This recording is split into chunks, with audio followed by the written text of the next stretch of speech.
सौम्येसिं परमं वै मंगलम् मंगलानं च सौम्येसिं परमं वै मंगलम्। प्रार्थना के कागज निकालिए। Page number 2।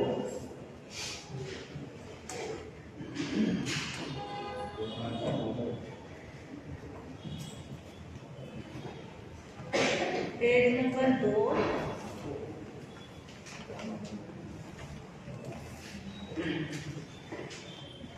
अरिहंत प्रभु का शरणालेखन क्रोध भाव को दूर करे। अरिहंत प्रभु का शरणालेखन क्रोध भाव को दूर करे। क्षमा भाव से शांति धर कर, क्षमा भाव से शांति धर कर मीठा ही व्यवहार करे। मीठा ही व्यवहार करे।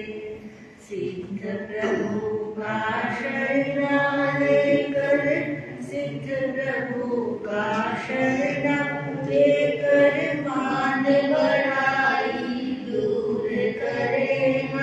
मान बढ़ाई दूर करे। विदित भाव से छोटे बनकर, विदित भाव से छोटे बनकर लघुता का व्यवहार करे। लघुता का व्यवहार करे। आचार्यों का शरणा लेकर, आचार्यों का शरणा लेकर झूठ कपट का त्याग करे। आज झूठ कपट का त्याग करे। सीधा सच्चा रहना अच्छा, जीवन सारा सरल करे। सीधा सच्चा रहना अच्छा, जीवन सारा सरल बने।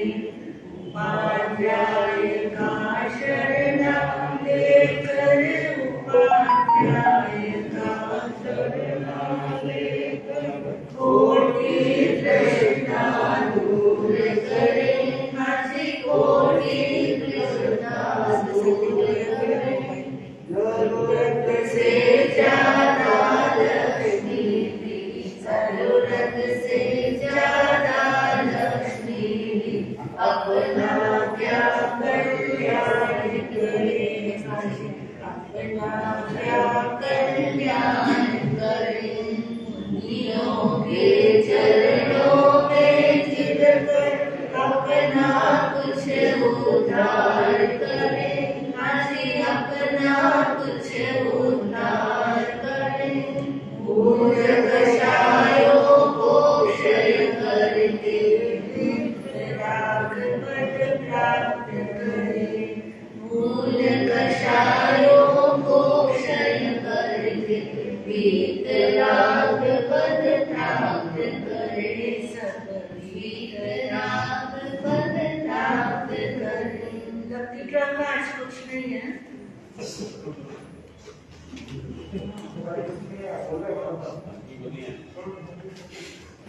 अभी महासती दशरथ जी आपके सामने प्रवचन कर रही है। आप सभी पूरी तन्मयता के साथ में श्रवण कीजिए और जो भी आ रहे हैं वो शांति से आए और शांति से बैठे, जगह न छोड़े और अपने जगह पर व्यवस्थित रूप से बैठे। सात्विक प्रशंसा से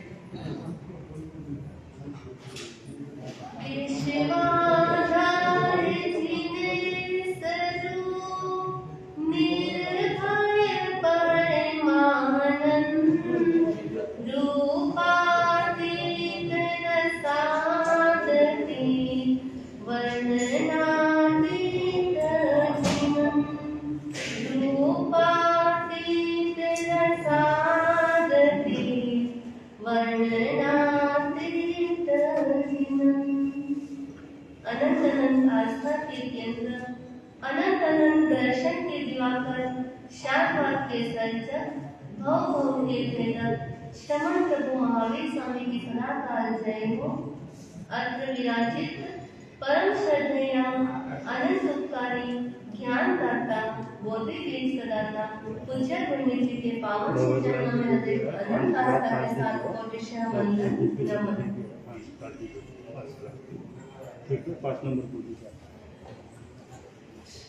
सत्य बंधुओं, धर्मनिष्ठ सुश्रावक श्राविकाओं, माताओं एवं बहनों, प्रभु महावीर के दर्शन के अंदर भावनाओं का बड़ा महत्व है।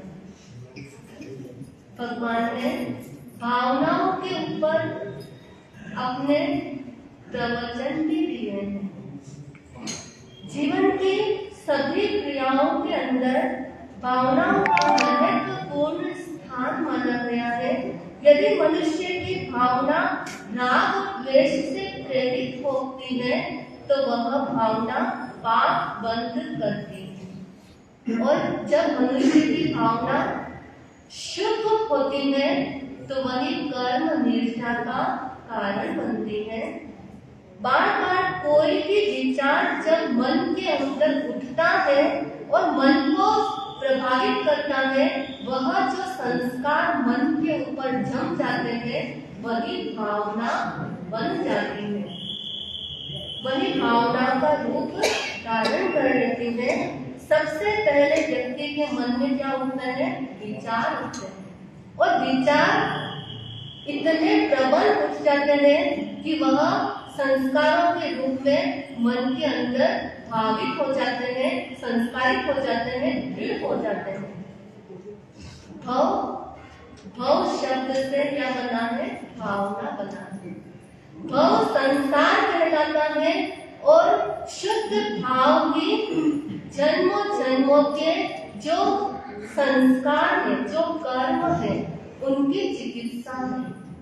भाव चिकित्सा का कार्य करता है, औषधि का कार्य करता है। जन्मों जन्मों के जो कुसंस्कार है, कर्म बनाए हैं, उनको, उनकी परतों को हटाने का, शुद्ध जल की तरह उनको धोने का और स्वच्छ करने का कार्य भाव करते हैं।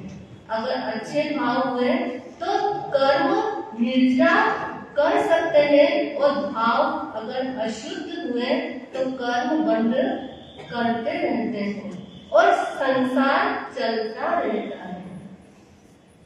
अशुभ भाव से मनुष्य एक अंतर मुहूर्त के अंदर नरक तक की यात्रा भी कर सकता है, और शुभ भाव अगर बन जाते हैं तो वह मोक्ष की यात्रा कराने में भी सफल होते हैं।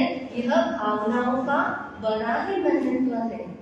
कहते हैं कि हमारे भाव या विचारों का, यहाँ तक कि अंतरिक्ष के अंदर, वायुमंडल के अंदर भी हमारे भावों का जो वाइब्रेशन पहुंचते हैं, वह वाइब्रेशन वापस लौट करके हमारे पास में आते हैं।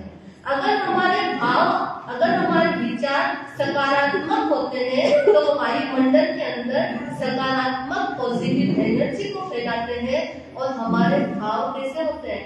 अगर नेगेटिव विचार होते हैं, नेगेटिव भाव होते हैं, तो वह वायुमंडल के अंदर भी फैल जाते हैं, और वही भाव और विचार वापस हमारे पास में लौट कर भी आते हैं। हम जो भाव रखते हैं ना, वही हमको मिलता है। बोलते हैं ना कि जैसी भावना, जैसी मति वैसी गति। कहते हैं ना कि जैसी भावना होगी, जैसी मति होगी, वैसी ही क्या होगी? गति बनेगी। देखिए तीर्थंकरों के जो भाव होते हैं, तीर्थंकरों की जो ऊर्जा होती है, जो एनर्जी होती है, वह परम शुद्ध, अत्यंत उज्जवल, पवित्र और निर्मल होती है। इसलिए जब आप तीर्थंकरों के समूह शरण में जाते हैं, आप भी गए होंगे, लेकिन हमें याद नहीं। हम भी तीर्थंकरों के समूह शरण में गए होंगे, किंतु हमें उसका ज्ञान नहीं है, क्योंकि हम क्या बने, तीर्थंकरों की वाणी सुनकर के भी हमारी आत्मा जागृत नहीं हुई तो हम सब कुछ भूल गए। आज भी हम मंदिरों के अंदर जाते हैं बंधुओं, तो मंदिर का वातावरण कैसा होता है? बहुत ही उज्जवल, बहुत ही पवित्र होता है। वह तीर्थंकरों की जो प्रतिमा है, हाँ, उससे पूरे मंदिर का वातावरण शुद्ध और पवित्र बन जाता है। और जैसे ही हम मंदिर में जाते हैं तो हमारे भाव और विचार भी कैसे हो जाते हैं? ऐसे पवित्र बन जाते हैं जैसे हम परमात्मा की छवि अपने भीतर देख रहे हैं।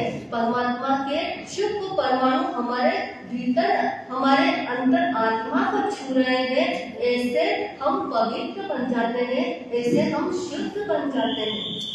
तीर्थंकरों के संवत्सरण के अंदर आप देखते हैं, सुनते हैं कि देव, मानव, दिव्यांश, पशु, पक्षी सभी अपना वेद, अपनी दुश्मनी मिटा करके तीर्थंकरों की वाणी का पान करते हैं।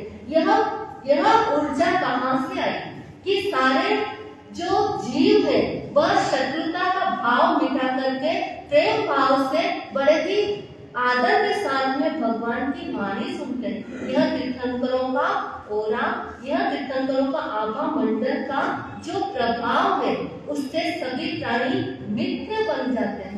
शत्रु भी क्या करते हैं? अपने भेद भाव को भुला करके मित्रता का आचरण करते हैं। और जब आप लोग देखते हैं, जब आप कहाँ चले जाते हैं? सिनेमा हॉल में चले जाते हैं, होटल, पार्टी, क्लब, कहाँ न जाने कितने कितने भौतिक जो आप लोगों के संसाधन है, वहाँ इंजॉयमेंट करते हैं। क्या करते हैं? आजकल इंजॉयमेंट के बहुत साधन हैं, तो वहां चले जाते हैं। और वहां से जब बाहर निकलते हैं तो आप क्या लेकर निकलते हैं बंधुओं? क्या लेकर के निकलते हैं? सिनेमा हॉल के अंदर आपने जो देखा है, आपने जो सुना है, और होटलों के अंदर जो आपने एंजॉय किए हैं, जो आपने देखा है, उसका प्रभाव आपके दिलो दिमाग पर, आपके मन और मस्तिष्क के ऊपर ऐसे हावी हो जाते हैं कि कई घंटों तक वो विचार की श्रृंखला आपकी पूर्ति नहीं है। वह विचार और भाव घंटों घंटों आपके दिमाग में छाए रहते हैं। और कहते हैं कि शुभ भाव जब हम करते हैं, जब हम तीर्थंकरों की वाणी सुनते हैं, जब हम संतों के दर्शन करते हैं, तो हमारे भाव कैसे बनते हैं? शुद्ध बनते हैं। शुभ भावों का प्रभाव लंबे समय तक टिकता नहीं। ये मनुष्य की स्वभाव ही ऐसा है। ये मनुष्य का जो मानसिक स्वभाव है, वह ऐसा स्वभाव है कि जो शुभ भाव है वह लंबे समय तक टिकते नहीं है, किंतु जो अशुभ भाव है ना, उनका प्रभाव बहुत लंबे समय तक चलता है। इसलिए भावों के ऊपर हमारा पूरा व्यक्तित्व निर्भर करता है, भावों के ऊपर हमारे संस्कार निर्भर करते हैं। और भाव की शक्ति कैसी होती है? भावों की शक्ति को परखने के लिए कहा जाता है कि ये जो भाव होते हैं, चाहे हमारे शुभ भाव हो चाहे अशुभ भाव हो, वह हमारे अवचेतन मन में, हमारे अनकॉन्शियस माइंड में ऐसे दृढ़ हो जाते हैं कि वे अगर शुभ भाव किए जाए तो जन्मों जन्मों के अवचेतन मन के अंदर जो संस्कार पड़े हुए हैं, जो कर्म बीज पड़े हुए हैं, वह शुभ भाव के जल से प्रक्षालित होकर उनकी परतें भी क्या हो जाती है? कम होती चली जाती है, उनकी परतें भी छूटती चली जाती है। यह भावों का प्रभाव है। कहते हैं आचार्य हरिभद्र सूरी ने कहा है कि जिससे मन को भावित किया जाता है, संस्कारित किया जाता है, वह भावना का रूप धारण कर लेते हैं। आयुर्वेद के अंदर जो औषधियों का निर्माण किया जाता है, वह औषधियों का निर्माण कई रसायनों से, कई केमिकलों से उन औषधियों को बार बार उनके अंदर डुबोया जाता है और उनके संस्कार को, उनको भावना दी जाती है। और कहते हैं कि आंवले के रस के अंदर औषधि को डुबा करके 5 बार उसको भावित किया जाता है, तो वह आंवले के रस ऐसी संस्कारित हो जाती है कि आंवले के रस का स्वाद उस औषधि के अंदर भूल जाता है, मिल जाता है। बंधुओं, इससे औषधि की जो गुण है वह तीव्र हो जाता है, उसका प्रभाव भी क्या हो जाता है, प्रबल हो जाता है। भावना भी यही काम करती है, हमारे भाव भी क्या करते हैं, इसी प्रकार चलते रहते हैं। यह मनुष्य के अवचेतन मन के अंदर जो संस्कार दृढ़ होते हैं, उन संस्कारों को दूर करने का कार्य करती है हमारी भावनाएं। बंधुओं, आगमों के अंदर बताया है कि आगमों के अंदर भावना को एक अनुप्रेक्षा के रूप में भी बताया है। कहते हैं भावना का अनेक मीनिंग, अनेक अर्थ निकाले जा सकते हैं। भावना, अनुप्रेक्षा, चिंतन, मनन, ये सब भावना के सिनोनिम्स, ये सब भावनाओं के पर्यायवाची शब्द हैं। बंधुओं, कहते हैं कि जो भी हम पढ़ते हैं, सुनते हैं, जिन वाणी का जो भी हम ज्ञान अर्जन करते हैं, वह हमारे सीधे कहाँ पहुँचता है, हमारे हृदय के अंदर पहुँचता है और हम हृदय के अंदर धारण करते हैं और वो धारण किया हुआ हमारे लंबे समय तक चलता है। अगर हम जिनवाणी को सुनते हैं किंतु हम एक कान से सुनते हैं और दूसरे कान से छोड़ देते हैं, जिनवाणी का कोई प्रभाव नहीं होता है। जिनवाणी का एक सूत्र भी हम हृदय साथ कर लेते हैं, अगर एक सूत्र को भी हम अपने जीवन के अंदर उतार लेते हैं तो ही हमारी आत्मा का निर्मलता है, तो ही हमारी आत्मा का कल्याण हो सकता है। संस्कृत के अंदर बहुत सुंदर कहा है कि या ऋषि भावना यस्य सिद्धिर्भवति तादृशी, जिसकी जैसी भावना होगी उसको सिद्धि भी वैसे ही प्राप्त होगी। आचार्य कुंद ने भी भावना के ऊपर अपना प्रकाश डालते हुए कहा है कि भाव रहियो न सिंचय। जो भावना से रहित है, जो शुद्ध दानशील तक भावनाओं से रहित है, उस मनुष्य को कभी भी आत्म कल्याण नहीं हो सकता है, इसको कभी भी मोक्ष की सिद्धि नहीं हो सकती है। आचार्य कहते हैं, कबीर ने भी बहुत सुंदर कहा है, मुझको कहाँ ढूंढे रे बंदे, मैं तो तेरे पास में, ना मैं मक्का ना मैं काशी, ना काबा कैलाश में। मुझको कहाँ ढूंढे रे बंदे, मैं तो तेरे पास में, ना मैं मंदिर ना मैं मस्जिद, मैं तो हूँ विश्वास में।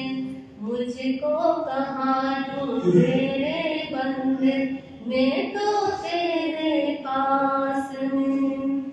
जैसे मृग जो होता है, मृग के नाभि के अंदर कस्तूरी है और वह कस्तूरी की सुगंध से वन वन के अंदर भटक रहा है, किंतु वह जानता नहीं है कि मेरे नाभि के अंदर जो कस्तूरी है उसी की सुगंध आ रही है और वह सुगंध ढूंढने के लिए जंगलों के अंदर भटकता है। इसी प्रकार हमारे भीतर की हमारी आत्मा जो है वह सिद्ध स्वरूप परमात्मा के स्वरूप है, उसे हम कहाँ ढूंढ रहे हैं, बाहर ढूंढ रहे हैं। लेकिन यह सिद्ध स्वरूप परमात्मा सबके अपने अपने आत्मा के अंदर खोजे तो वह परमात्मा के दर्शन कर सकते हैं। हम कहाँ ढूंढते हैं, बाहर ढूंढते हैं। कस्तूरी कुंडल बसे मृग ढूंढे वन माही, ऐसे खट खट जिन बसे हैं दुनिया देखे नारी। अरे जिनेश्वर परमात्मा तो हमारे भीतर भी विराजमान है, हम कहाँ कहाँ ढूंढते हैं, मंदिरों के अंदर जाते हैं और कहाँ कहाँ नहीं ढूंढते हैं, लेकिन वह परमात्मा दर्शन करें आंख बंद करके ध्यान के अंदर, तो परमात्मा के दर्शन कहीं दूर नहीं है। हम अपनी आत्मा के अंदर ही भावना करें तो परमात्मा के दर्शन साक्षात्कार हो सकते हैं। बंधुओं, अशुभ भावों से जीव नरक के भी बंद कर सकता है। कहते हैं कि अशुभ भावों से नरक गति के अंदर जाने के भाव बन गए। किसके बन गए? कुछ याद है?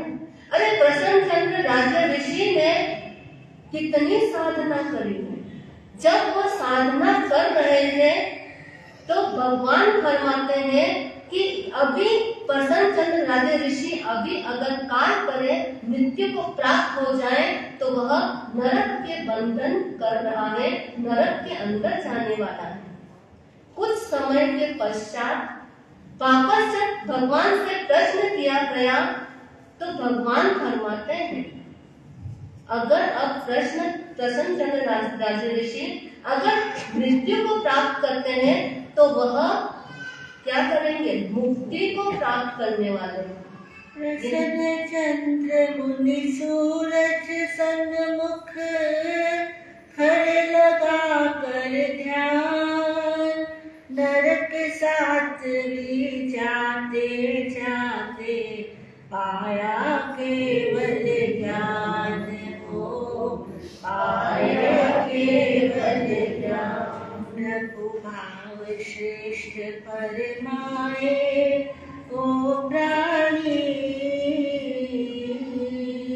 तेरी नैया पार हो जाए, तेरे भव बंधन कट जाए। दम भर जो भाव शुद्ध आए ओ प्राणी, तेरी नैया पार हो जाए, तेरे भव बंधन कट जाए। और कपिल मुनि का जो लोभ के अशुभ भाव थे वह शुभ के अंदर परिवर्तित हो गए, तो वही भाव केवल ज्ञान को दिलाने वाले बन गए। बंधुओं, कहते हैं कि हमारे वैज्ञानिकों ने अनेक प्रयोग किए हैं मनुष्य की भावनाओं के ऊपर, और प्रयोग करके बताया है कि मनुष्य की मानसिक संकल्प शक्ति अगर उसका उपयोग किया जाए तो बड़े लाभ हो सकते हैं।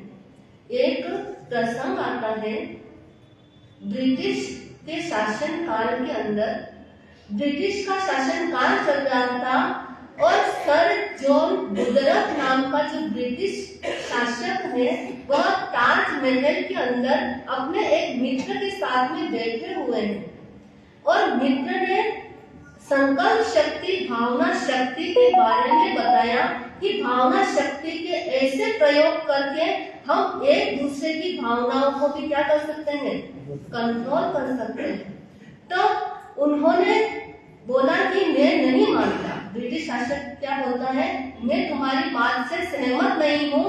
तो वह जो भारतीय मित्र कहने लगा कि देखो, आप मेरी बात से सहमत नहीं है, लेकिन मैं यह प्रयोग करके प्रैक्टिकल आपको बता सकता हूँ, अभी तुरंत उसका रिजल्ट आपको दे सकता हूँ। वह कहने लगा, अच्छा बताओ कैसे कर सकते हो तुम? तो उन्होंने कहा कि देखो, ये जो सभा बैठी हुई है, उस सभा के अंदर आप जिसकी ओर इशारा कर लेंगे, आप जिसको चुन लेंगे, उसको मैं उस स्थान से उठा करके अपनी भावना प्रबल शक्ति से मैं उसको उठाकर दूसरे स्थान पर ट्रांसफर कर सकता हूँ। उस सर जॉन ने कहा कि चलो करके दिखाओ, मैं तुम्हारी भावना शक्ति की परीक्षा करना चाहता हूँ। तो उन्होंने अपनी भावना शक्ति को जगाया, अपने मानसिक संकल्प शक्ति को इतना जागृत किया, और जिसकी ओर उसने इशारा किया था ब्रिटिश शासक ने उसको उस स्थान से उठाया और उस स्थान से उठा करके दूसरे स्थान के ऊपर बिठा दिया। देखिए, ये भावना शक्ति का बहुत बड़ा चमत्कार है। वह ब्रिटिश शासक की उस चमत्कार को देख करके नमस्कार करने लग गया और कहने लगा कि यह तो बहुत ही प्रबल शक्ति है। ऐसी भारतीय शक्ति अगर हमें मिल जाए विदेशों के अंदर तो हमारा कायाकल्प हो जाएगा।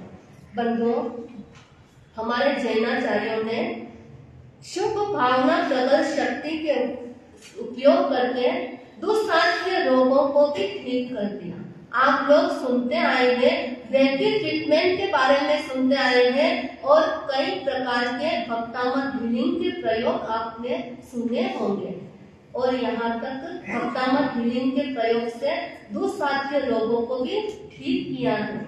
हमारे भारतीय लोग अपने भक्तामक का इतना इम्पोर्टेंस समझते नहीं है, किंतु देखिए जो विदेश के अंदर, जर्मन के अंदर इतना भक्तामक के ऊपर रिसर्च हुए हैं और उन्होंने भक्तामक हीलिंग से कई दुष्साध के रोगों को ठीक किया है। तो यह हमारे भारतीयों की देन है, यह हमारे जिन शासन की देन है और उस जिन शासन के अंदर हमें बहुत कुछ मिला है।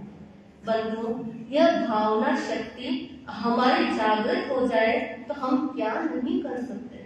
हम बहुत कुछ कर सकते हैं, बहुत कुछ पा सकते हैं, कहीं इधर उधर भटकने की जरूरत नहीं है। एक दिगंबर मुनिराज जंगलों के अंदर बड़े ही लीन रह करके तपस्या कर रहे हैं, साधना कर रहे हैं। एक व्यक्ति, एक सेठ नगर से आया उस जंगल की ओर और वह दूसरे नगर के अंदर व्यापार के लिए जा रहा था। देखिए बंधुओं, वह मुनि के ऊपर उसकी दृष्टि पड़ती है। उस मुनि को देखा कि भयंकर सर्दी के अंदर ये मुनिराज क्या कर रहे हैं, साधना कर रहे हैं, निर्वस्त्र होकर के वह तप रहे हैं। मुनिराज के प्रति उनके मन के अंदर श्रद्धा के भाव जगे और विचार किया कि मैं अपने घर जाकर के कंबल लेकर के आकर के मुनिराज को समर्पित करता हूँ। वो घर के अंदर गए, बहुमूल्य कंबल निकाला और मुनिराज के चरणों के अंदर रख दिया और कहने लगे कि हे मुनिवर, आप ये कंबल स्वीकार करें और अपनी जो सर्दी है उससे बचाव करिए। मुनिराज तो आंखें बंद करे हुए ध्यान के अंदर नींद में सेठ की बात को उन्होंने सुना ही नहीं। वह अपने आत्मा के अंदर तलीन है। सेठ मुनिराज के चरणों में वंदन करके और वहां से नगर की ओर रवाना हो गया। अब सेठ ने क्या किया था, बहुमूल्य कंबल मुनिराज को भेंट किया। एक चोर उधर से निकला, उस चोर की दृष्टि उस कंबल के ऊपर पड़ी और कंबल को देखा और मुनिराज को देखा कि ये मुनिराज कितने पागल है, हंसने लगा। देखो ये मुनिराज जो है निर्वस्त्र इतनी भयंकर सर्दी के अंदर साधना कर रहे हैं और ये कंबल उनके पास में पड़ा है। वह मुनिराज के पास में गया और देखा, ध्यान से देखा। मुनिराज तो आंखें मूंद कर अपनी आत्मा के अंदर लीन है। उसने इधर उधर देखा और विचार किया कि मैं उस कंबल को क्या कर लूं, चुरा लूं। उसने भाव किए और भक्ति, जहाँ भक्ति का भाव होना चाहिए वहां कैसे भाव आ गए, कंबल चुराने का भाव आ गया उसके मन के अंदर और कंबल को चुरा लिया। चुरा करके वह निकल गया। उधर वह सेठ जो है, वह सेठ कंबल दान किया तो भी मुनिराज को कोई फर्क नहीं पड़ा। चोर ने कंबल चुरा लिया तो भी मुनिराज को कोई फर्क नहीं पड़ा। सेठ जंगलों से होता हुआ नगर के अंदर पहुंचा और एक वृक्ष के नीचे विश्राम करने लगा और जिस नगर के अंदर पहुंचा उस नगर के राजा की अचानक मृत्यु हो गई। वहां नगर के राजा की मृत्यु होने पर अब देखिए उस राजा के कोई भी राजपुत्र नहीं था। राजगद्दी शून्य नहीं रहती है, खाली नहीं रहती है। मंत्री और सामंतों ने विचार किया कि राजगद्दी अगर खाली रह गई तो कोई भी दूसरे राजा क्या कर लेंगे, आक्रमण करके हमारी राजधानी को हड़प लेंगे। उन्होंने कुलदेवी से प्रार्थना की कि हमें तुरंत क्या करना चाहिए, कुलदेवी से प्रार्थना करके योग्य राजा का राजगद्दी पे बिठाना चाहिए। उन्होंने कुलदेवी से प्रार्थना की। कुलदेवी ने प्रकट होकर के उनको कहा कि देखो मंत्री सामंतों, जो तुम्हारा पट हस्ती है, जो राजा का पट हस्ती है, वह जिसके गले के अंदर वरमाला डाल देगा वही इस राज्य का योग्य शासक होगा, वही इस राज्य का क्या बनेगा, योग्य सम्राट बन सकता है। उस पटहस्ती को उन सूंड के अंदर एक वरमाला देकर के मंत्री और सामंतों ने उसे छोड़ दिया। वह पटहस्ती जहाँ पर वह से वृक्ष के नीचे विश्राम कर रहा था, वहां पर पहुंचा और उसने वरमाला किसके गले में डाल दी?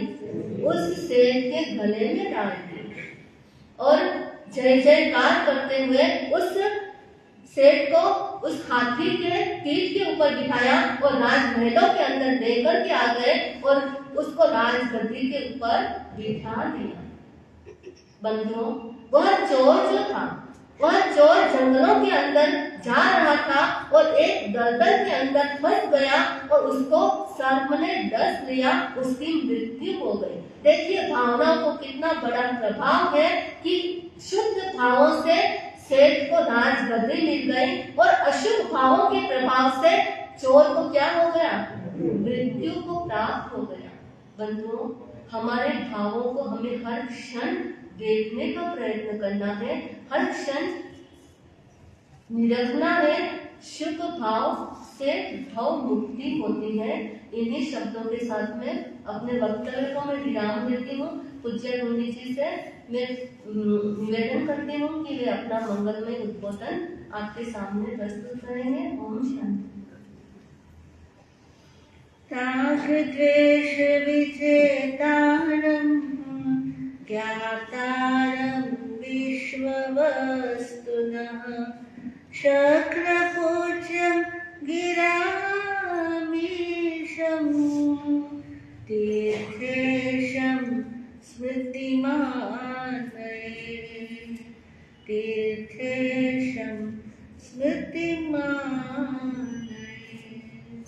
शासन पिता देवादिदेव चरम तीर्थंकर श्रमण प्रभु महावीर स्वामी परंपराचार्य वर्तमान आचार्य उपाध्याय सर्व साधु साधी वृंद परम आराध्य गुरुदेव जी परम आराध्य गुंडी जी महाराज साहब डॉक्टर विजय जी महाराज साहब के पावन श्री चरणों में हृदय के आनंद आस्था के साथ नमन।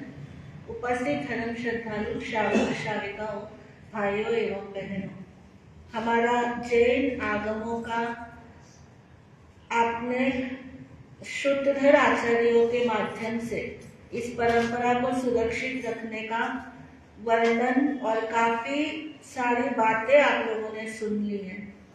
5 प्रकार की वाचनाओं का सम्मेलनों का भी आपने जिक्र सुना है।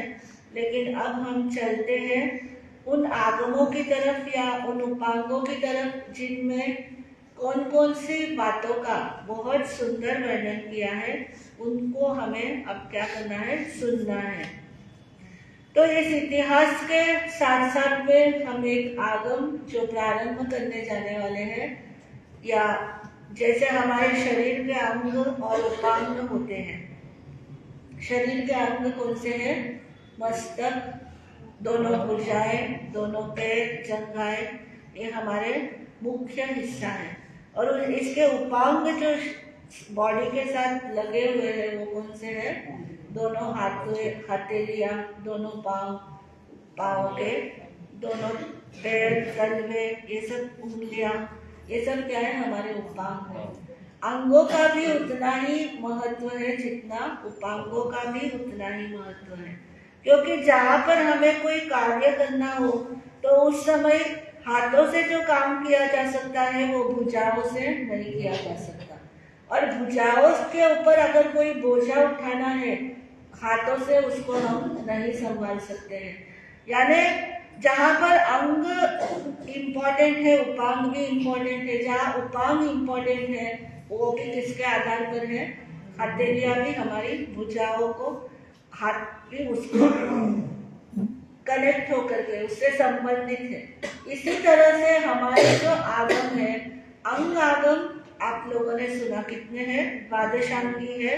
और उपांग आगम भी कितने हैं? 12 ही है। यानी अंगों की संख्या 12 है तो उपांगों की संख्या भी कितनी है? 12 है। तो अंगों के आधार पर ही आप उपांगों की क्या हुई? रचना हुई। यानी अगर अंग आधार न हो तो उपांग भी नहीं रहते हैं। इसी तरह से जैसे हमारी बॉडी है उसी तरह से है। मतलब यहाँ तक कि अगर शुद्ध पुरुष की कल्पना की जाए, पूरे जो द्वादशांगी है और हमारे जो उपांगों की द्वादशांगी है, इनकी कल्पना भी शुद्ध पुरुष से की जाती है कि मूल में जैसे आचाराम और सूत्र कृतांग हमारे क्या है, दोनों पांव की जगह है। यानी आचार धर्म जो है वो चलने के लिए है, आचरण के लिए है, प्रवृत्ति के लिए है। तो ऐसे ये शुद्ध पुरुष पूरे हमारे नीचे पैरों से लेकर सिर तक क्या है, हर अंग और उपांगों के अंदर हमारे जो अंग आगम है उनको इनबिल्ट किया हुआ है, उपांग आगमों को भी उसके साथ में जोड़ा गया है। तो इस तरह से शुद्ध पुरुष यानी तीर्थंकर परमात्मा से निकला हुआ जो द्वादशांगी और द्वादशांगी के आधार पर जो रचा गया उपांग आगम है, उनकी सभी की भी उतनी ही क्या है, मूल्य है, उतना ही उनका इम्पोर्टेंस है। समझना तो हमको ये है कि हमने जो अंग आगम और उपांग आगम जो कुछ भी है, या फिर दिगंबर आगम हो या श्वेतांबर आगम हो, जो भी है, आपने सुना कि उनके अंदर कोई मूलभूत अंतर नहीं है। चाहे क्रिया के अंदर अंतर हो, लेकिन नमोकार मंत्र तो हमारा एक है। चाहे हम क्रियाओं में डिफरेंस हो, लेकिन हमारा जो पंच महाव्रत है वो दोनों के अंदर एक है। इसी तरह से हमारे जो सिद्धांत है, 5 महाव्रत अनुव्रतों के सिद्धांत 12 श्रावकों के हैं, तो दिगंबरों में भी क्या है, 12 अनुव्रतों का सिद्धांत है। तो भावों के अंदर जैसे आपने महासती प्रशंसा श्री से अभी सुना कि भावनाओं का बहुत बड़ा महत्व है। कोई भी क्रिया है, क्रिया इतनी इम्पोर्टेंट नहीं होती, क्रिया एक साधन होती है। क्रिया को साधन के रूप में उसको इम्पोर्टेंस है, नहीं है ऐसा नहीं है, लेकिन क्रिया को ये सब कुछ इम्पोर्टेंस दिया जाए तो फिर भावनाओं का क्या होगा। कोई क्रिया जड़ थई दया शुष्क ज्ञान मां कोई, माने मार्ग मोक्ष दो करुणा उपजे जोई। बाह्य क्रिया महाराजता अंतर भेद न काय, ज्ञान मार्ग निषेधता तेह क्रिया जड़ आनी।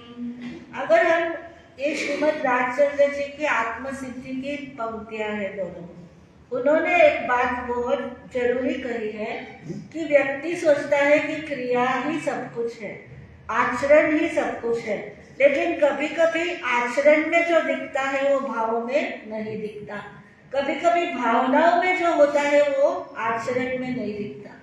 कोई व्यक्ति ऐसा है जो सामयिक की साधना नहीं कर रहा है, सामयिक की ड्रेस पहन करके नहीं बैठा है। हमारी प्रवचन सभा में भी कुछ लोग ऐसे बैठे हुए हैं दरी के ऊपर, जो सामयिक में नहीं बैठे हुए हैं।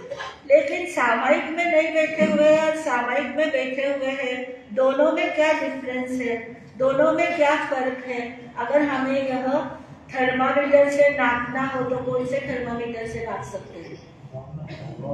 भावनाओं के थर्मामीटर से ही नाप सकते हैं कि किसकी मन की शुद्धि कितनी अधिक हो रही है, या किसकी शुद्धता हमारे जो जिनवाणी के प्रवचन के अंदर कनेक्ट हो रही है, या उसको कनेक्ट होकर के उसको जो सार है उसको ग्रहण कर रहा है क्या, या दोषों को ग्रहण कर रहा है, या दोषों को ग्रहण कर रहा है जो ग्रहण करना चाहिए उसको नहीं कर रहा है, या कोई दोषों को नहीं ग्रहण कर रहा है, अगर कुछ गलती से बोल भी दिया जाए तो भी वो क्या कर देता है, उसको गलती से बोला होगा लेकिन ऐसा शब्द तो नहीं आता है। इस तरह से वो क्या करता है, दोषपूर्ण को भी क्या कर देगा, छोड़ देगा, और जो अच्छी बातें हैं उसको ग्रहण कर लेगा।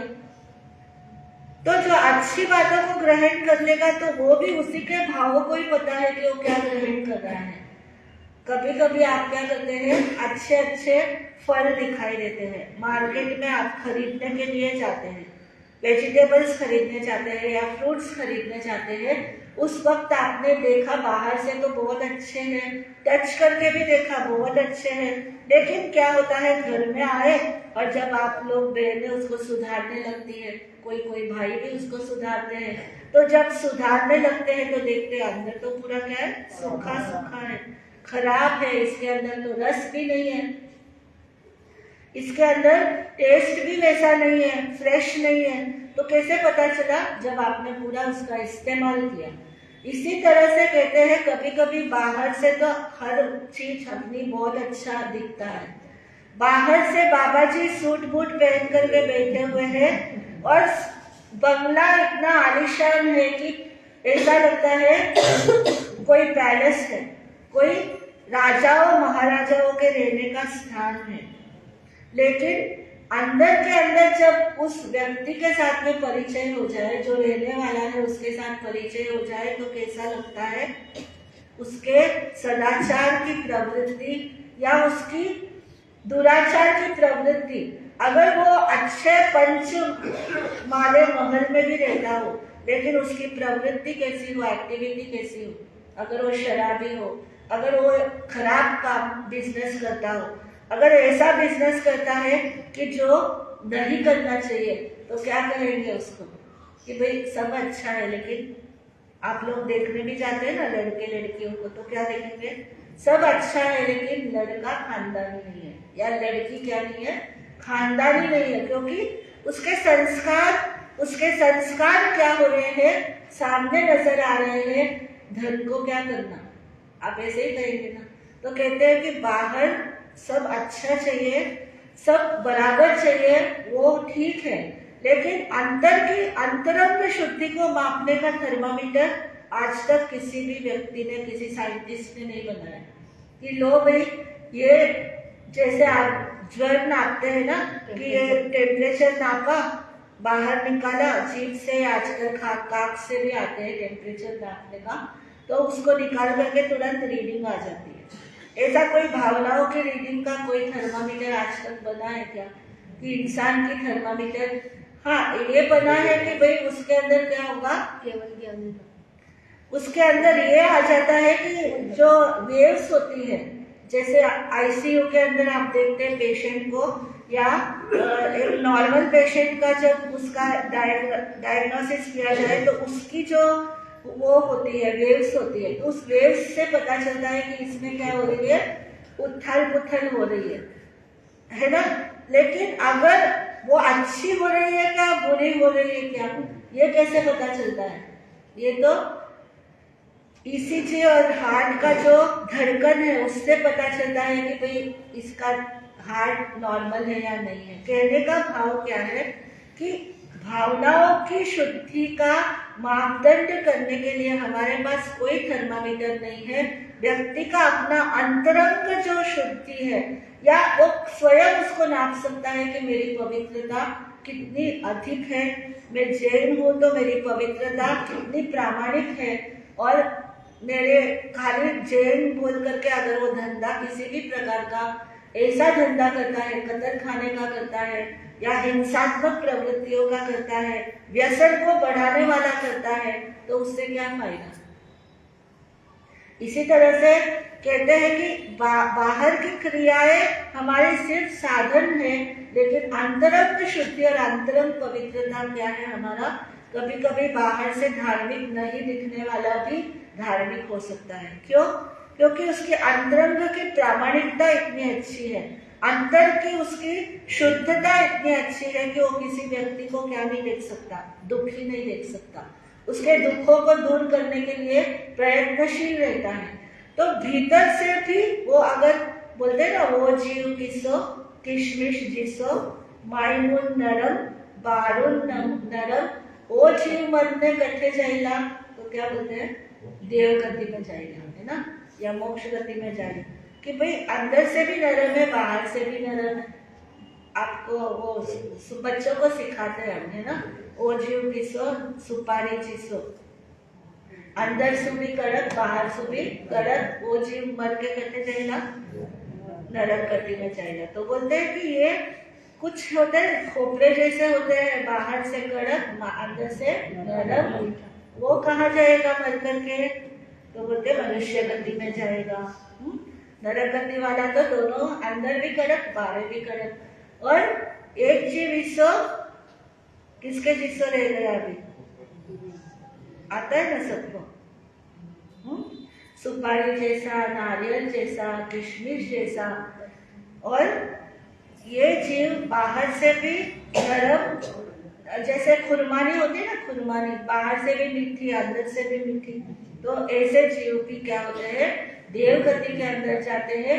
तो कहते हैं कि यहाँ पर ये बताया है कि चाहे क्रिया कुछ भी हो, यहाँ पर दिगंबरों की क्रिया कुछ भी हो, श्वेतांबरों की क्रिया कुछ भी हो, या मानव मात्र को भी देखेंगे तो उनकी क्रिया से हम उनके शुद्धता का मापदंड नहीं कर सकते। तो कहते हैं बाहर से देखने की आवश्यकता नहीं, अंगों को देखेंगे तो भी हमें वही अच्छा सब कुछ मिलेगा, उपांगों को देखेंगे तो भी हमारे लिए वह शुद्धता का ही प्रतीक होता है। तो बंधुओं, अब जो हम शुरू करने वाले हैं वो है राज प्रश्नीय सूत्र, है ना। उपांग आगम जो है, जो दूसरा उपांग है, पहला है औपपातिक और दूसरा क्या है, राज प्रश्नीय सूत्र। ये राज प्रश्नीय सूत्र उपांग आगम है और इसके जो रचनाकार है, इसके अंदर जो कथा चलती है वो बहुत ही अधिक हमारे तन मन को रोमांचित भी करती है। और आज की जो पीढ़ी है, नई पीढ़ी है, आज के जो साइंटिफिक हमारे जो नया एज के जो व्यक्ति है, बच्चे हैं, उनके लिए भी, और बड़े हो बूढ़े हो उनके लिए भी, सभी के लिए, युवक युवतियों के लिए भी। यानी ये उपांग आगम इतना सुंदर है, इतना सटीक आर्ग्यूमेंट्स के साथ में चलता है, लेकिन इसके साथ बहुत सुंदर है। कभी घटनाएं भी चलती है, कभी इतिहास भी चलता है, कभी साइंस भी चल रहा है। तो इस तरह से क्या है, बहुत ही अच्छी घटनाओं से गूंथा हुआ ये राज प्रश्नीय सूत्र है। इसके अंतर्गत बहुत सारी बातों को लेकर के चर्चा की गई है। आज हम उन चर्चाओं को नहीं सुना सकते हैं क्योंकि समय की भी मर्यादा है, आगे आगे हमें सुनना ही है। तो इसकी सिर्फ भूमिका मैंने आज थोड़ा सा प्रारंभ किया कि अंग आगमों का, उपांग आगमों का, दोनों का उतना ही मूल्य है, दोनों की भावनाओं में कोई फर्क नहीं है। दोनों की भावनाएं जो है वो हमारा अंतरंग शुद्धि की पवित्रता करना, यही है। इसकी रचना कैसे हुई, इसके साथ साथ में हमारा, हम जो आज बैठे हुए हैं ओसवाल वंश बोलते हैं, और ये ओसवाल वंश वाले आचार्य की ही यहाँ पर क्या है, ये चर्चाएं हैं। तो ऐसी चर्चाएं हम आगे समय आने पर श्रवण करेंगे। आज एक बहुत ही इम्पोर्टेंट विषय के ऊपर हम किसी से सुनने जा रहे हैं। हमने कल आपको जिक्र किया था कि डॉक्टर छाया बहन मुंबई से, वाशी से यहाँ पर आज 2 दिन के लिए आई हुई है। तो उनको एक बहुत अच्छा नॉलेज है शाकाहारी और जो मांसाहारी होते हैं उनके लक्षणों को हम कैसे समझे, और कैसे समझे कि नेचर ने हमको शाकाहारी बनाया है या मांसाहारी बनाया है, इंसान को किस कैटेगरी के अंदर रखा हुआ है हमारे प्रकृति ने, हमारे फिजिकल बॉडी ने। तो उसके ऊपर आप बहुत अच्छा सुनाती है। वहां पर भी वाशी के अंदर हमने इनका सुना था। आज हमको इनका योग प्राप्त हो रहा है, तो क्यों नहीं हम इनका लाभ उठा दे। तो मैं आमंत्रित करती हूँ डॉक्टर छायाबेन चौधरी से कि वह आए और वो अपना वेजिटेरियन और नॉन वेजिटेरियन के बारे में हमको परिचय दे। इसलिए वो आते हैं, तब तक आप बोलिए। आज यही मुनियों के हृदय सागर में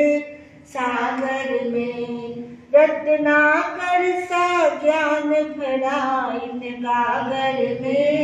गागर में जो कोई इन चरणों में आए अमृत का पान कराए, मौका है नाले नाले, मौका है नाले।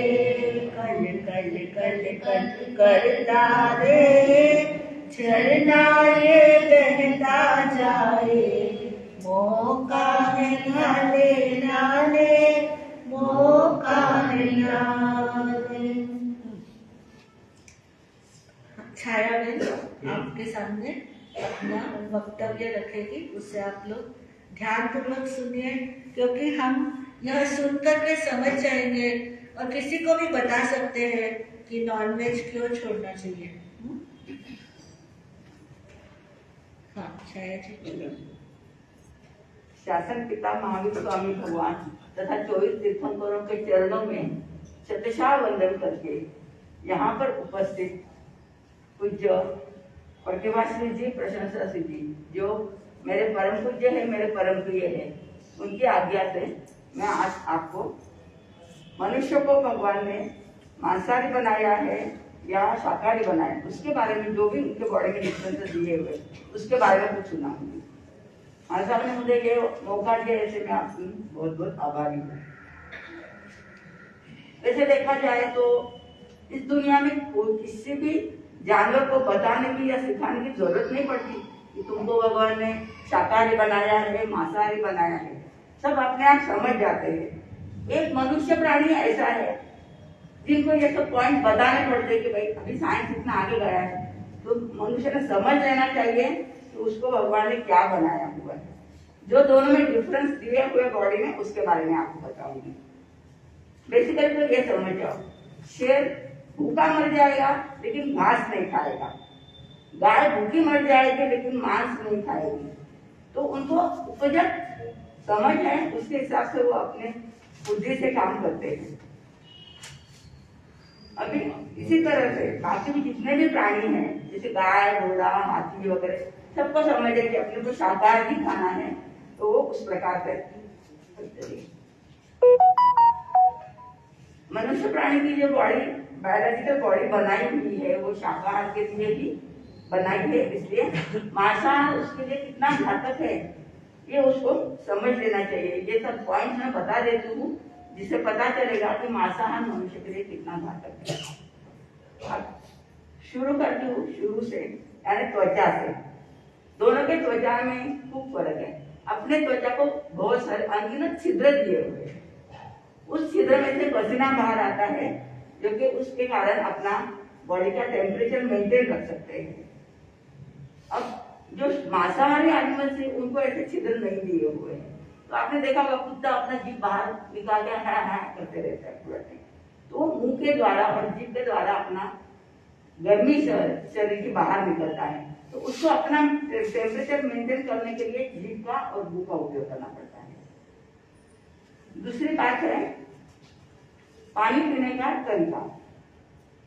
जो शाकाहारी प्राणी है वो जीभ से लपक लपक ऐसे पानी पीते हैं, चाट चाट के पानी पीते हैं, और मनुष्य या जो भी शाकाहारी प्राणी है वो ओर से सक करके चूस के पानी पी लेते हैं।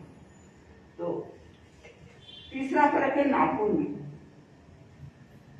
अपने नाखून चपटे हैं, ऐसे काट के उसको नुकीले बना सकते हैं, वो अलग बात है, लेकिन जो बेसिकली अपने नाखून चपटे हैं और इतने स्ट्रॉन्ग भी नहीं है। मांसाहारी एनिमल्स के जो नाखून है वो एकदम नोकीले, धारदार और बहुत ताकतवर रहते हैं, ताकि उनको जिसका शिकार करना है उसका स्किन वो फाड़ होके उसका शिकार कर सके। तो ये नाखून का फर्क है। उसके बाद एक चेहरे के जो मसल्स बनाए हुए हैं, अपने ज्यादा कॉम्प्लिकेटेड और एक्सप्रेस कर सकते हैं ऐसे मसल्स बनाए हुए हैं, ताकि अपना मुंह इतना ही खुले। और जो मांसाहारी है उनका सिंपल मसल्स रहते हैं, ताकतवर बने रहते हैं, लेकिन उनका जबड़ा खूब खुलता है। उनके टोटल मुंह का या सर का जो भी साइज है उसके हिसाब से बहुत बड़ा उनका जबड़ा खुलता है, और वो पूरा के पूरा एनिमल कभी कभी मुंह में पकड़ के खींच सकते हैं। फिर उनका मांसाहारी जानवर का जबड़ा जो है वो खाली ऊपर नीचे ऐसे खुलता है। और जो गाय भैंस आप देखते होगे चारा या घास खाते हैं तो उनका साइड बाय साइड भी रवंथ बोलते हैं उसको, तो साइड बाय साइड भी हिलता है, ऊपर नीचे मिलता है, भले ही थोड़ा हिलता है लेकिन उनका दोनों डायरेक्शन में घूमता है जबड़ा। अभी दांत की जो रचना है, दांत की रचना में भी बेसिकली बहुत सारा फर्क है। इनके सामने वाले जो इंसाइजर अपन बोलते हैं वो एकदम नोकीले रहते हैं, छोटे छोटे रहते हैं और नोकीले रहते हैं, अपने बड़े और स्ट्रेट रहते हैं। उसमें इतनी धार, थोड़ी सी धार रहती है, बहुत ज्यादा धार, उनके बहुत पॉइंटेड रहते हैं। साइड में जो कनाइन जो बोलते हैं वो ऐसे राउंड थोड़े से रहते हैं और बहुत ही नोकीले रहते हैं, जिससे कि वो किसी एनिमल को पकड़े तो उसके एक बार जबड़ में कोई आ जाए तो वो छूट ना पाएगा। वो पूरे उसके शरीर में वो दो दांत उसके ऊपर के और दो नीचे के कनाइन से वो घुसा के उसको अच्छे से पकड़ रखता है। अंदर के जो दाढ़ वाले दांत है वो भी उनके ब्लेड जैसे शार्प रहते हैं एकदम, ताकि वो मांस चबा के खा सके, मांस के टुकड़े टुकड़े कर सके। फिर अपने आदमियों के या शाकाहारी आदमियों के दांत जो रहते हैं, दाढ़े जिसको बोलते हैं, वो एकदम फ्लैट रहती है, थोड़े से उसमें कप्स वगैरह रहते हैं, जिससे वो जो भी खाते हैं उसको खूब चबा चबा के खा सके, उसका पूरा पाउडर जैसा बना के पूरा उसको पीस के खा सके, इस तरह से बनाया हुआ है। तो ये पीस के खाना भी बहुत ही जरूरी है, क्योंकि आगे का पॉइंट जो है दोनों के शरीर का डिफरेंस वो है सलाइवरी ग्लैंड। जो शाकाहारी है उनको बहुत स्ट्रॉन्ग सलाइवरी ग्लैंड है, उसमें जो सलाइवा फिल्ट्रेट होता है उसमें टाइलिन नाम का एक एंजाइम रहता है, या उसको सलाइवरी अमाइलेज एंजाइम भी बोलते हैं। तो ये एंजाइम जो भी खाते हैं उसको उस एंजाइम के कारण ज्यादातर इसमें पिष्टमय पदार्थ रहते हैं, जो शाकाहारी लोग जो खाते हैं या गाय भैंस जो खाते हैं उसमें ज्यादातर कार्बोहाइड्रेट रहते हैं, और ये कार्बोहाइड्रेट डाइजेस्ट करने का काम ये टाइलिन करता है। तो ये टाइलिन जो है वो मांसाहारी एनिमल्स में नहीं है, तो उनको अनाज चबाने की जरूरत ही नहीं है, वो पूरा का पूरा मांस निगल लेते हैं। और हमको बुजुर्गों ने कहा है एक कौर भी खाओ तो 32 बार चबा के खाओ। उसका मतलब ये है कि उसको पूरा चबा चबा के उसको पाउडर करके जितना अपने लार में उसको लिक्विड बनाओगे उतना अच्छा रहेगा, और फिर खाओगे तो आधा डाइजेशन तो मुंह में हो जाएगा। और ये जो टाइमिंग का एंजाइम से जो डाइजेस्ट होता है तो उसका कन्वर्जन शुगर में हो जाता है डाइजेशन का। वैसे हम जो भी खाते हैं उसका शुगर में कन्वर्जन होके फिर वो एनर्जी अपने शरीर को पूरी जगह पे मिलती है। तो इस तरह से अपने मुंह से ही डाइजेशन की सिस्टम, डाइजेशन की प्रक्रिया शुरू हो जाती है। तो इसलिए ये डाइट जो अमाइलेज या डाइजेस्टिव एंजाइम जो है बहुत ही जरूरी है, और चबा चबा के ही हमें अनाज खाना चाहिए, ना कि जानवरों जैसा चबा के तुरंत पेट में डाल दिया। अब पेट में जाने के बाद जानवरों के पेट में ये मांस पकाने के लिए उनको खूब एसिडिटी की जरूरत रहती है, क्योंकि वो डाइजेस्ट किया हुआ पूरा अंदर डालेंगे। उनके पेट में एसिडिटी का लेवल पीएच उनका खाली 1 रहता है, यानी सोच लो कितना ज्यादा एसिडिक उनका पेट रहता है, ताकि उनका मांस बन जाए। और अपना ह्यूमन बीइंग का या जो भी शाकाहारी प्राणी है उनके पेट की एसिडिटी 4 या 5 तक रहती है। एसिडिक भले ही थोड़ा होता है, अल्कलाइन तो नहीं रहता है, लेकिन इनकी एसिडिटी बहुत कम रहती है। फिर पेट की कैपेसिटी जो है वो भी उनकी बहुत ज्यादा बनाई हुई है कार्निवोरस एनिमल्स की, और हर्बीवोरस की कैपेसिटी कम है। उनकी 60 to 70 टोटल डाइजेस्टिव सिस्टम के 60 to 70 टाइम उनकी है अपने 30% जो छोटी आंत बनी है वो मनुष्य प्राणी की और जो भी शाकाहारी प्राणी की बहुत लंबी आंत है, ताकि उसमें भी फिर डाइजेशन हो के जो अच्छी चीजें वो एब्सॉर्ब करे, जो खराब है वो अंदर आगे दबाएगा।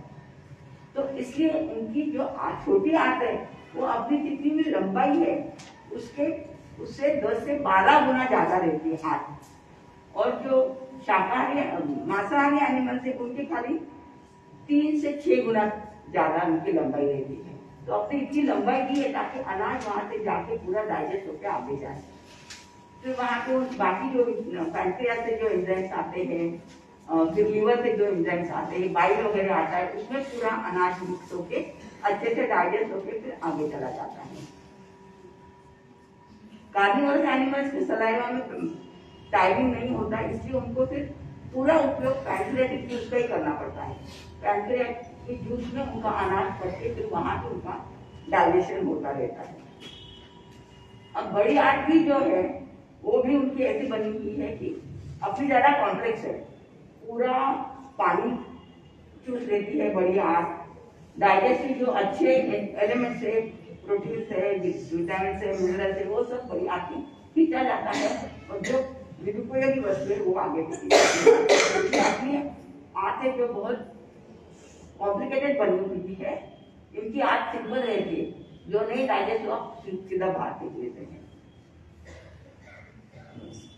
शाकाहारी में विटामिन ए को डिटॉक्सिफाई करने की शक्ति नहीं रहती, मांसाहारी डिटॉक्सिफाई कर देते हैं विटामिन ए को। और ये पानी जो जीभ से पीते तो बहुत सारा पानी तो पी नहीं सकते, थोड़ा सा ही पानी पीते, इसलिए मांसाहारी एनिमल्स का पेशाब भी बहुत कॉन्सेंट्रेटेड रहता है और उसमें बहुत दुर्गंध भी बहुत ज्यादा आती है, जो कि शाकाहारी एनिमल्स का बहुत ज्यादा पानी पीने से यूरिन भी डाइल्यूट रहता है, इसलिए इतनी ज्यादा दुर्गंध उसमें नहीं रहती है। कभी हम एक दिन भी पानी कम पियो तो देखो अपना पेशाब एकदम स्ट्रांग हो जाता है, पीला हो जाता है, उसमें बात आनी है। इसलिए पानी खूब सारा पीने को बहुत ज्यादा महत्व दिया हुआ है। कम से कम 3-4 लीटर तो पानी रोज मनुष्य ने पीना चाहिए। अब ये सब पॉइंट देखने के बाद किसी को बताने की जरूरत ही नहीं है कि आदमी को भगवान ने शाकाहारी बनाया या मांसाहारी बनाया है। बस एक मनुष्य ऐसा नासमझ है जिसको समझाना पड़ रहा है। आज के आधुनिक युग में भी उनको समझाना पड़ रहा है कि तुमको भगवान ने शाकाहारी बनाया, भाई तुम शाकाहारी करो। हम मांसाहार करके अपने खुद के पेट को कब्रिस्तान बना रहे हैं। भगवान तू मनुष्य प्राणी को जानवरों जैसी बुद्धि दे ताकि ये भी समझ जाए कि तुमको शाकाहार के लिए ही बनाया हुआ है। जय महावीर, जय मंगल पाठ सुना देती हूँ और फिर आगे का कार्य शुरू करेंगे। नमो हरिहंताणम। जय गुरुदेव श्री श्री छत्तारी मंगलम हरिहंता मंगलम सिद्धा मंगलम साम मंगलम केवली पणत्तो नमो मंगलम छत्तारी रघुत्तमा हरिहंता रघुत्तमा सिद्धा रघुत्तमा साहु रघुत्तमा केवली पणत्तो नमो रघुत्तमो छत्तारी शरणं पविच्छामि हरिहंते शरणं पविच्छामि सिद्धे शरणं पविच्छामि साहु शरणं पविच्छामि केवली पणत्तम धम्मं शरणं पविच्छामि। 4 शरणे दुख हरने, सुख करने, मंगल करने, आनंद करने, भोजन करने और शरणे नहीं कोई जो भव प्राणी आदरे तो अक्षय याचर अमर पद होय।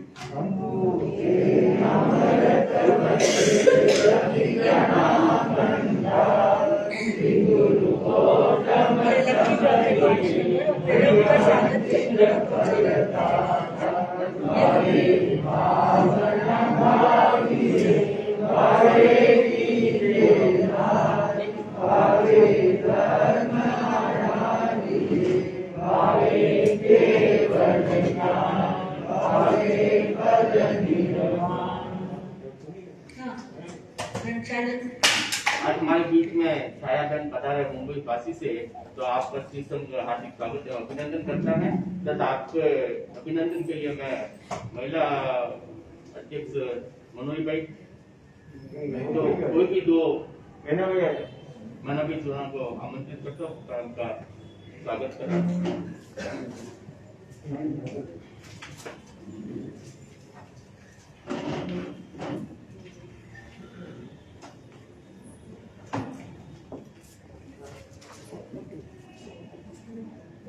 बोलिए भगवान महावीर स्वामी की जय। बोलिए चिन्ह शासन देव की जय। शासन प्रति सोमवार महावीर स्वामी के चरणों कोटि कोटि वंदन। अर्थ ग्रहण की माता जी डॉक्टर प्रतिभा सिद्धिमाल साहब एवं डॉक्टर दशरथ सिद्धिमाल साहब के चरणों में वंदन नमन।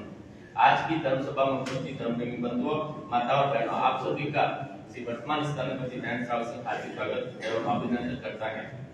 बाहर गांव से पधारे महानुभावों की भोजन की व्यवस्था तथा दिन भर धर्म आराधना करने वाले धर्मप्रेमी बंधुओं माताओं बहनों की तथा एकांत आयोजन करने वाले धर्मप्रेमी बंधुओं